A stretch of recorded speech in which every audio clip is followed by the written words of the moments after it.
పెళ్లి తంతు ముగిసిన తరువాత మొట్టమొదట వధూవరులకు పంతులు అరుంధతి నక్షత్రాన్ని చూపిస్తారు.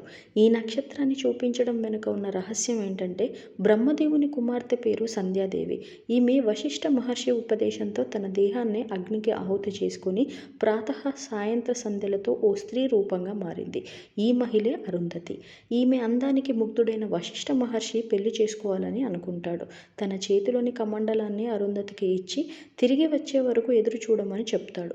ఇలా ఎన్నో ఏళ్లు మహర్షి కోసం ఎదురుచూసిన ఆమె అతను వచ్చిన తరువాత మహర్షిని పెళ్లి చేసుకుంటుంది. దీంతో ఈమె పుణ్యస్త్రీగా, పతివ్రతగా నక్షత్ర రూపంలో ఆకాశంలో వెలుగుతుంది.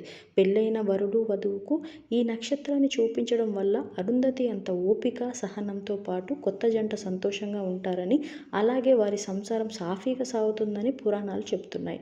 కేవలం ఈ నక్షత్రాన్నే కాదు, దీంతో పాటు వశిష్ఠ నక్షత్రాన్ని కూడా దర్శించమని చెబుతుంటారు.